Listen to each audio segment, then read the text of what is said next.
these off with like really pointed, direct, important questions. Like, get right to it. So I'm gonna do that today. Oh, okay.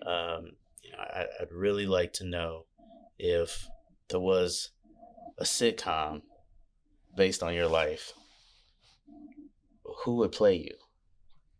Oh my word, who would play me? Ooh, I would say Nia Long. Nia Long. Yes, because she is fine as all get out. And she got chops. Like she could play all types of stuff. So talented. And I'm just gonna say it. She has these beautiful legs. Beautiful legs that bow out a bit. Okay. And it's just I've always been mesmerized. And she's classy, but still fun and down to earth, but can still be serious. So yeah, I would say Nia Long. I remember her like on Fresh Prince, like that's Nia Long, right? That's Nia Long. I think so. Played Will's girlfriend, right? Yes, you're right. And she was funny. Yeah. And then she's been in some of those movies where she played more serious stuff as well. Like, that's a pick. That's a great answer. That's a great answer. Okay, one other. If the animals could talk, all the animals. Okay. Which animal do you think it would be most fun to have a conversation with? Fun? Yeah. The animal to be the most fun? Yeah. Where do you come up with these questions? I don't know. Like, what? I don't know. You want to know mine? Please. That will help me. Mine, dogs. Oh, that's true. Dogs. They just, every time I come up, I've got 2 dogs. My wife and I got 2 dogs. When I come in, they bark, and they come around the corner to where the door is, and it's you, and they all wagging their tail, and they I've been gone at sea for a year, jumping up and down. That's love. Yeah, that's love. Yeah, it would be fun to just sit and be like, "What's going on with you today, Emma?" Just. Oh, your dog's name is Emma. Emma, yeah. Okay, okay. And I think along that line, I would say a dog too, because they say, is it a dog is a man's best friend? Dog is a man's best friend. And I would love to know, because now he can talk and I can figure out what y'all actually think. And perhaps that can help me, especially in the dating market. Oh, there you go. Because I can't figure it out. You can't figure it out. No. Aren't they supposed to be a woman's best friend too? I think diamonds. Oh. Diamonds are a woman's best friend. Diamonds are a girl's best friend. I can messed that one up. That's true. Gotcha. That's true. Gotcha. Yes. I'll ask my wife about that. She'll probably confirm that as well. Yeah, I think it would be the dog, so I can figure out what's going on. What are you really actually talking and thinking? And they would really, they know the tea. I think so.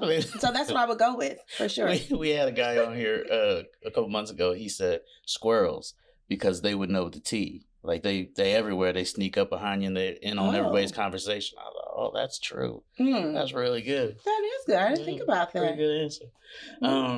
So talk to me about why you decided to get into business for yourself, right? And how long you've been doing that. Yeah, so I started my business as like a side hustle. I worked full-time in public accounting, and I started doing taxes on the side. Okay. And it was really someone I was dating recommended. He was like, you should start your own thing. You know so much. You can help so many people. And I was like, okay, you have one good idea, so I'll go with it. And so I started that on the side, but naturally, I don't know if you know much about public accounting, but you're working like 60, 70 hours a week during taxes. It's a lot. And I also, at the time when I started public accounting, I had 1 child. Okay. And so then by 2019, I had my second. Okay. And so it just began to be just too much. Wear on you. It was a lot. Mm-hmm. It was a lot. And so in 2021, after COVID, and it was all part of the Great Resignation, so, I think I could actually run my business full time. Everyone is looking for a CPA, looking for taxes to be done. And I was like, okay, let's do that. And so then I could also focus on my family because I had my oldest daughter just a few months after I graduated high school. Okay. And so going through college and building my professional career, it was all I was always responsible for another person. Yeah. And it was always a lot. And it was like my first time where I could say, hey, let me focus on my children as well as the business in my mind. Because no one tells you how time consuming entrepreneurship is. 100%. Yeah, 100%. And so I just wanted to go full time in the business. So that way I wasn't being pulled in 3 different places. Yeah. Full-time job, business, and kids. And mom. Yeah. Yeah, for sure. Can you come grab this water bottle for me? Thank you, sir. If you need a drink, grab it for you. Oh, cool. Thank you. Thank you, Josh. Of course. When you started saying 60, 70 hours a week. I was like, yeah, you're doing that for somebody else. Right. You're going to do that for your business, maybe even more, but like, it's your business, it's your baby. And they don't really teach that. Maybe they do. I'm not formally trained. I didn't go to B school or anything, but I feel like when you flip on YouTube or you're reading articles, people talking about, entrepreneurs who have grown a business and have exited a business, or they're I'll give you an example. Shout out Gary Vaynerchuk. I'm a big Gary V fan, but as he's talking about the hustle and stuff and working till your eyeballs bleed, he's like hopping on a private jet and stuff like that. And I'm like, that's cool where you're at, but like, what about the dude in year one sitting in the, in the basement? Like when I started, I remember, sitting on the steps of a motel, stealing Wi-Fi from the neighborhood next door, for hours. Yeah. Because that's what's got to be done. Correct. People don't really talk about it. They talk about the end result or even the growth part, but like they don't talk about the grind. They do not talk about the grind and really some of the sacrifices that you have to make, but also I think the mental toll that entrepreneurship can take on you, especially when your history has been corporate. Yeah. And in corporate, you do a job, you get paid. You get paid. At the end of the week, you get paid. Right. End of the week or every 2 weeks, a couple times a month, whatever. And you know how much. And you know how much, right? It's a beautiful thing. Entrepreneurship is not, and you know that. And sometimes you may do the work and sometimes you don't get paid if someone may stiff you or something like that. Mm-hmm. And I think that mental component is probably more so what I've struggled with and has worked through, is really understanding that, the consistency of income and managing that, and with the mindset, and then even questioning, okay, am I really called to do this? Especially if the leads aren't coming in like you want them to, especially in the beginning. So to your point, to see someone's year 5 or year 20, or heck, even sometimes people have an amazing year 1 and not falling into that comparison trap. Mm-hmm. Yeah, absolutely. Like they're not doing great things doesn't mean that, but they're doing great things doesn't mean, and you're not, doesn't mean that you're worse than, or situations and circumstances. There's so many things that go into the product or service that they have versus what you have. There's so many things that go into that thing, right? But it's hard to not get caught up with that stuff. I remember, when I got in my industry, it was 2011, wasn't a lot of competitors. There's a lot now, right? Back then, not a ton. And most of the competitors were established. They were big, recognizable brands, that ended up exiting and doing well for themselves. But I remember like looking at them, like, how come, they're not any better than me? How come they got all this and and I'm sitting here working on my bed, like I remember hustling and grinding. Yeah. But I remember having a hard time with it and like having to, mentally say like, all right, man, like you're just at a different stage. Just keep grinding. Correct. Yeah. So, and I remember getting stiffed. I had forgotten about that until you said it. Yes. It's not a great feeling, is it? Not a great feeling. No, it's not. And it's not great. I'm not formally trained, and so I remember the first time I got stiffed. I'm like, I'm about to go show up at this dude's door. What you can't do. No, you cannot. Well, you can, but you're going to jail. You're going to get in trouble. So learning to navigate stuff like that, fortunately, hasn't happened a whole lot. But oh, thank goodness. I'm thankful to say I can say it hasn't happened a lot to me either. But the one time it did, I was crushed. Yeah. You did that to me. I did all this work. Yeah. It was terrible. How dare you? It was terrible. But now I have mechanisms in place. Yeah, absolutely. And you charge it to the game, so to speak. Yeah, that's it. It's a learning experience, because now, had that not happened, I would know, okay, what can I put in my contracts, or what type of deposits can I put up front? So 100%. It's all learning. Especially in those early years. Like everything you do, every client you take, project you take, you're learning. Yes, for sure. I mean? Yeah, absolutely.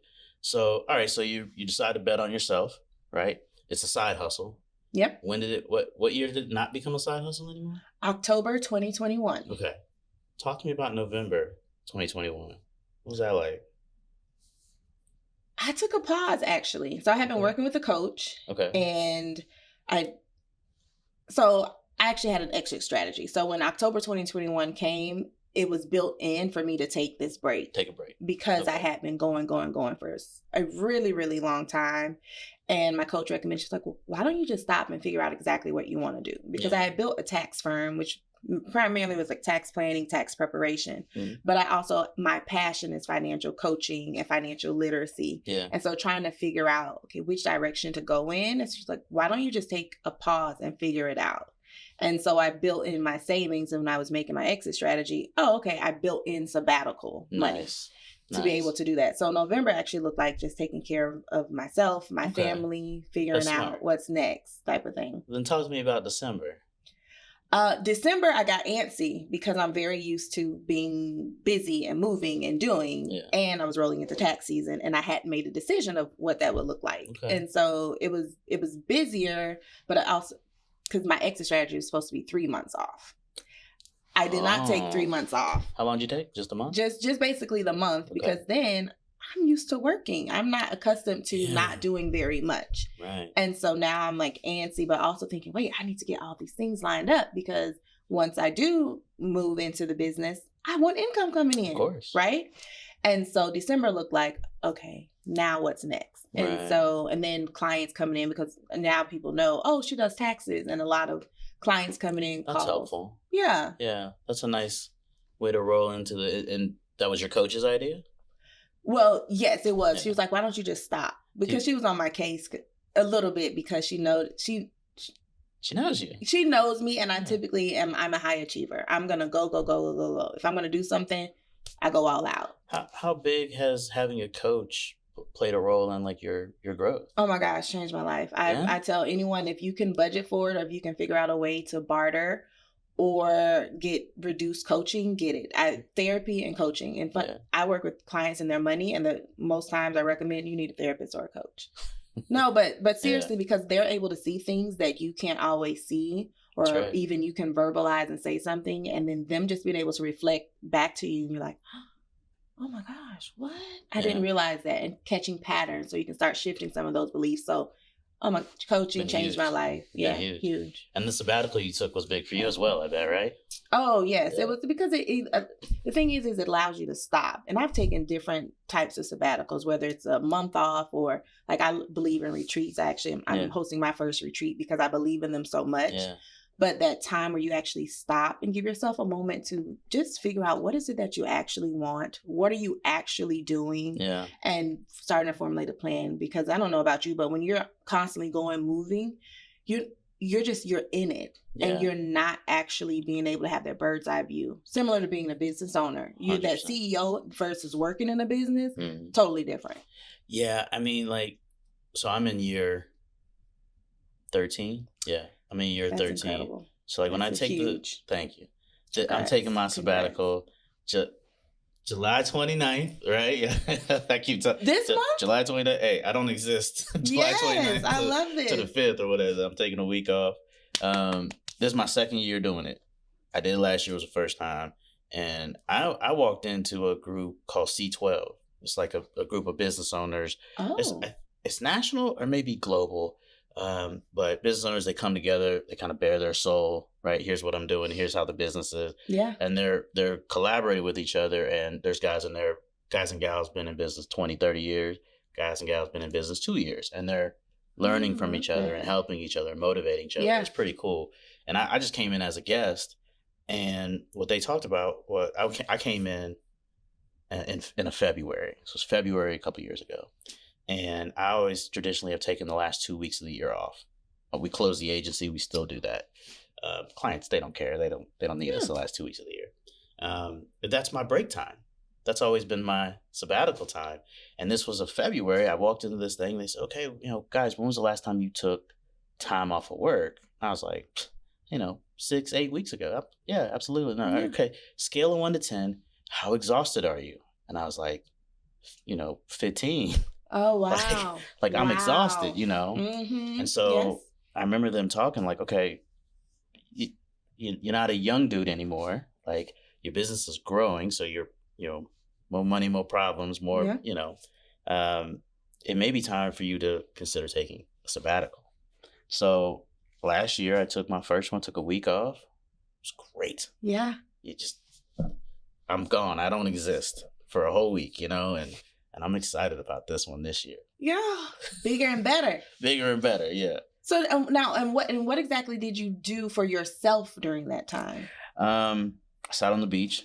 Oh, that's good. I'm not even a beach dude. I just sat on the beach. Audiobooks. Yeah, I listened to a bunch of audiobooks.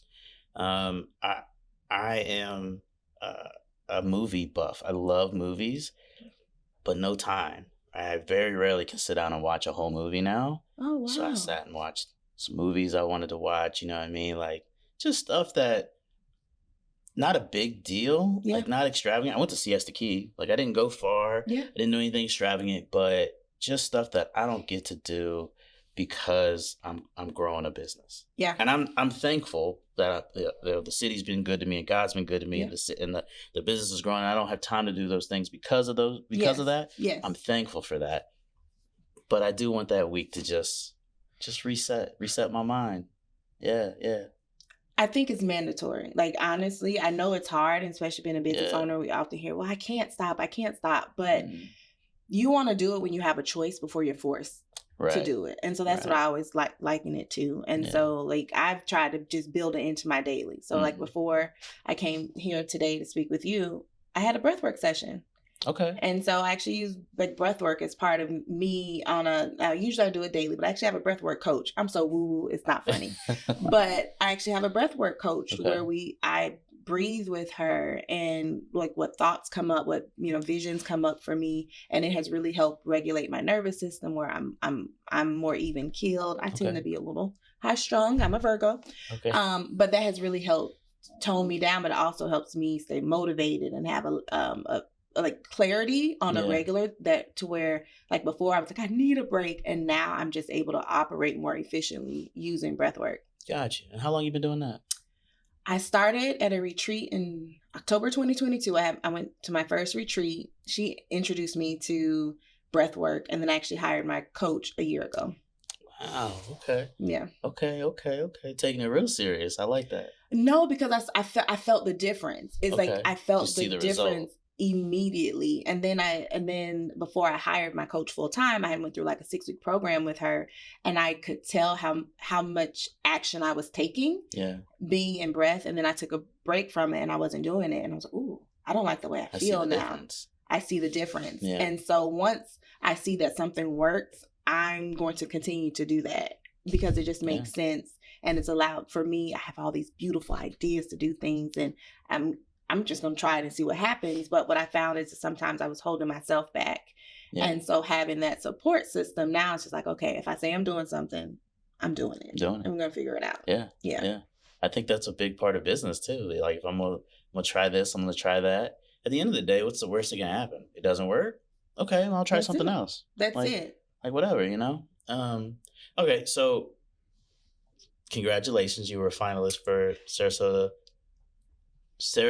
Chamber Small Business Awards, Minority Owned Business of the Year. Congratulations to you as well, and thank you. I appreciate it. But you only been in business for 3 years, 3 years, something like that? Full time, That's a big leap. Like, to go, be a finalist for an award. I mean, obviously those awards are chosen by peers, right? How'd that make you feel? When I finally sat back and thought about it, I was super honored. So I'm such I'm the high achiever. I'm just like, oh my God, but really honored, incredibly honored, because I think, and sometimes I downplay what I do. And so sometimes I don't, what someone else sees, they're like, wow, that's such a great accomplishment. And I'm just like, well, it's okay. And if I was able to sit back and say, no, this is freaking huge. It's huge. It's huge. But I tend to do that a lot. Like, for instance, I'm a CPA, a certified public accountant, and a certified financial planner. Right. 0.5% of people with both those designations are Black women. And so, right, I'm a teen parent. Like 2% of teen parents actually graduate college before 25. I had 2 degrees by the time I was 25. Come on. And so but I don't operate in that all the time. I'm just like, well, everybody's doing it, when the reality is that's actually not true. Not true. Right. And so the award was just also my way of coming out and showing people that I'm here, because I tend to hide. Yeah. I definitely don't play as big out as I can. But, you know, that's my own stuff that I'm working through. I got you. But I was just grateful, honored, proud, all the things. That's what's up. Yeah, that's what's up. I was proud of you, you know, because we connected on LinkedIn years ago, and I see you at an event here or there. So I see the grind, right? Like I see your progression. I was super proud of you. And now on to the next one, right? Like you're gonna get one next year for sure. I don't know, Chris. That interview was like, it's tough, wasn't it? Like all those eyeballs on you, and you're like, they don't. So we were finalists last year. And I was rooting for you last year, and we didn't win. And but that interview, I felt the same way. Yeah. Ooh. And I'm good, like public speaking and stuff. I'm good, but I walked in and I got nervous. Me too. But this year, like I was kind of. It's funny. I remember leaving those interviews last year, and I told some of my guys that. I felt like I left something on the table. Yeah. Like I should have said this, I should have said that, and I didn't. And so this year I was kind of like, let's go. Yeah. Like I'm ready for y'all. Let's go. What you gonna throw at me? A little nerve wracking still, but yeah, that's a lot of people. I was more prepped for it, you know. So next year. Yeah, next we'll year. See, talk to me next year and see. Talk to me next year and see. But I was honored, especially being in the category with you, because I saw last year. But just with seeing how you are in the community and speaking with even some of your employees, like you're the real deal with your energy that you put out. And so I was like, okay, if I'm not going to be the top dog this year, I'm all right. Well, I mean what I said, you know, honored to be up there with y'all. So. You know, but now you take it as a springboard, right? Like you said, it's your announcement to everybody. Hey, I'm here. Yes. You know, I'm the real deal as well, and I'm doing this and I'm doing that, and now everybody knows it. It's huge audience, right? Huge. So everybody knows it. What does the next couple of years look like for you? I see me educating more. I love educating more of the masses because I see, especially with financial literacy and taxes, everyone knows they need to do their taxes. Yeah. But when I actually work with clients, I see how like the fear that comes up around it, and people either aren't getting it done properly or they're avoiding it altogether. And that breaks my heart because now you're missing out on opportunities, or you're overpaying to the government. And I say this to people, I'm like, the government doesn't know what to do with their money sometimes. Why do you want to overpay and give them your money to mess it up? So we're not doing that, but you have to be educated and working with the proper advisors to make sure that that's not happening. Yeah. And so I see myself more expanding that and speaking more, hosting more workshops. So over the next 2 years, I have my second book coming out and it'll be in October. So just, I don't want to say I'm taking over the world, no. But I see myself just educating more and really bringing like the educational piece around taxes and financial literacy, but also that heart and mindset piece that I think people don't always talk about. And money is so emotional and sometimes you don't realize it. And so just introducing that to more people so that way I'm just making lasting changes. Yeah, generational changes. For sure. Like legacy type. Yeah. I remember I try to use that word generational, right? Yeah. Like I remember hearing it for the first time 2 or 3 years ago and really making it core to what we do because we're also just like you, like making a generational change. But I remember when I learned like what it really meant and it like clicked like, okay, well, you know, if a family's never had a homeowner, right? Right. They've never had a homeowner through generation. And then you get somebody that is now a homeowner. And they can exit that home or leave that legacy when they pass. Now that next generation is that much better and so on and so forth. And I thought like, wow, like that applies to business. It applies to personal. It applies to everything. I want to do that. Yeah. You know, that's what we want to do here. And I kind of have made it core to our belief system. It's huge. Yeah, for sure. Right. Where people just, they don't know what they don't know. That's got to be common. All the time. Is that the people who come to your workshops?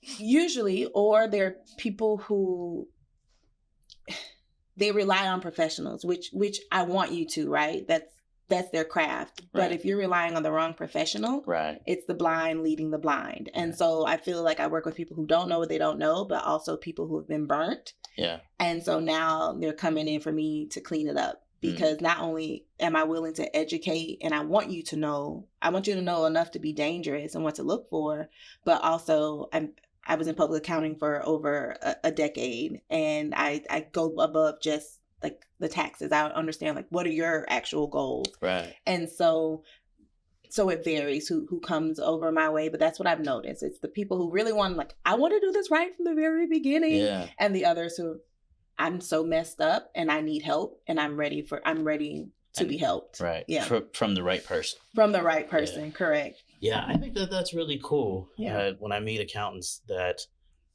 care about the goals outside of business. Yeah. Like, what are your, Mr. Client, Mrs. Client, what are your goals? Because this stuff matters. Like, it really does. So how does somebody identify that they're working with a trustworthy resource for their taxes? So I always like to say, work with someone who has something to lose. And so looking for someone with credentials, with licenses. And so there's a CPA, there's an enrolled agent. And I'm not to say that someone who doesn't have these designations won't understand and do right by you, but I need you to have a little bit more skin in the game sometimes, because I'm not, most people they've worked and taken these extensive exams and tests, and they're required to actually take continuing education to keep these certifications. Usually their knowledge base is a bit different, and their experience level is different. So I like to look for designations, but also find out if these people have worked in your industry. Ask them questions. Oh, interesting. Right, because I think that that's helpful, especially with tax planning and even bookkeeping, is understanding, have they worked with someone in your similar industry or type of profession? Because then they can actually guide you and see things. So asking about that, but also find out, does this person talk to you?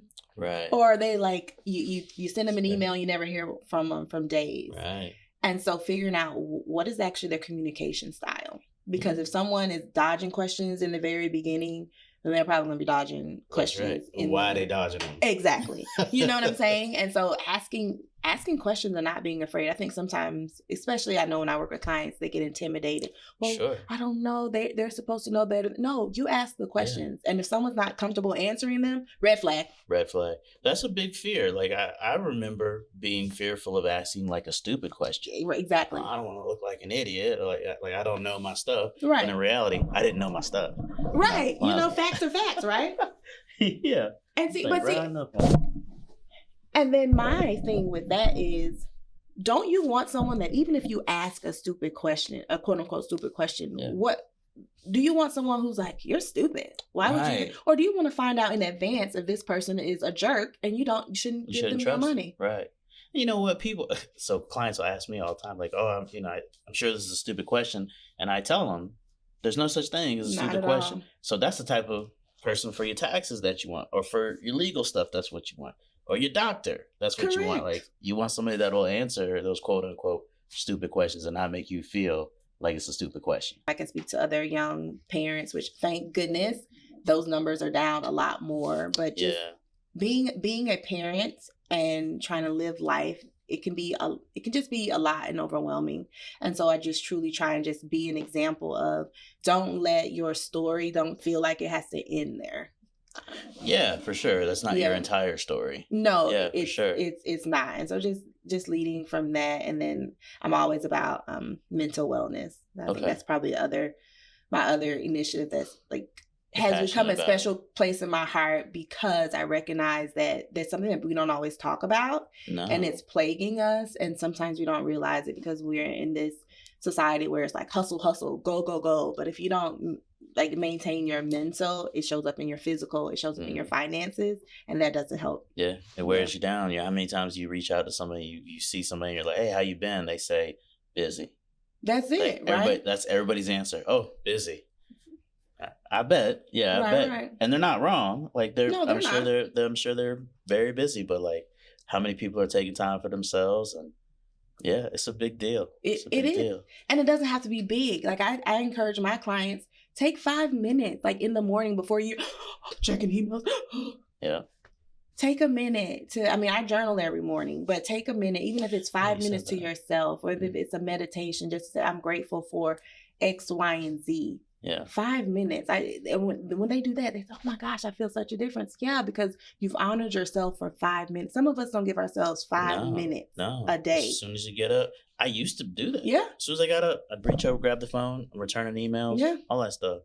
I take time in the morning. I'm regimented, in terms of my morning routine. Things kind of got to be a certain way before I get out the door. And then the winding down as well. Yeah. The things got to go a certain way to help me wind down and feel, like I'm in a good mental place. Because you're right. Like if you're not doing those things, then it's funny. I remember years ago, I'm very digital, right? Everything I do is digital. Even like got the iPad with the pencil, and I'll write stuff in it sometimes, All right. But sometimes I just need to sit down with a piece of paper. I got all this stuff in my head. I just need a yellow pad or a white pad, and just sit down with a pen. And I remember my wife, she got me like a portfolio, and I'm left-handed, so it's on this side. Wait. It's on this side, so that I don't, because most portfolios are made for right-handed people. Like most things. Exactly. So she got me that. And so it was great because I could sit down and pop it open and then just take everything that's in my head and put it on that paper. And then afterwards I would feel like so much better, because it's just like you mentioned earlier, like you just go. You got to take some time and just get it all out there. And now it's good. Now you can deal with it when you deal with it, but you can breathe. Exactly. Yeah. Just breathe. Yeah. It's a beautiful thing to do that. I'm always intrigued by lefties. Like, do you feel like you think like your thought process is a little bit different? I guess it's hard to compare. Maybe it's hard to compare, right? But I'll say this. So like, I'm a lefty, but I only write and golf lefty, and baseball. So I learned to write as a child. And in the first or second grade, I broke the fingers on, like I crushed them. Oh my gosh. So I had like splints for a long time. Whoa. Right when I was at the age of learning. And I was already playing Little League Baseball. So that swing motion is probably why I golf left-handed. Okay. But I learned everything writing. So now I do most things righty, but I write lefty, because I guess I'm naturally a lefty. That's so interesting. Yeah, but I can't do anything with basketball. But outside, I can't do anything with both hands. Oh, wow, that's so interesting. I cannot write with my right hand at all. Yeah, it's bad. But, so I don't know if I think differently, but certainly I'm very conscious of the fact that, like, if I want to buy gloves for golf, I gotta look high for left hand. That might be a whole thing, a business for someone. The left-handed. Yeah. There's a store. For the lefties in the world. There's a store at Disney, like the Left Hand Store or something like that. Oh, I didn't know that. They got a bunch of stuff. Disney Springs, I think. See? Okay. All right. So, Alex, how can people find you online? Yeah, so you can find me online, and my website is AGA Tax Services, A, G as in George, A, taxservices.com. And then I'm on social media. It's all over the place, so that's something that you would probably say, girl, get your marketing together. But doing good stuff. I see your stuff. But no, because it's under my name, Alex Davis. Oh, that's true. Right. That's so okay. it's not all uniform, but that's okay. We can talk about that later. Yeah, I know. So you can get my life together. But but AGA Tax Services.com, and then my name, Alex Davis. You'll find me. There's not too many CPA CFPs out there. That's true, Alex. Thank you so much for being on the show today. I really appreciate it. Yeah, thanks for having me. This is great.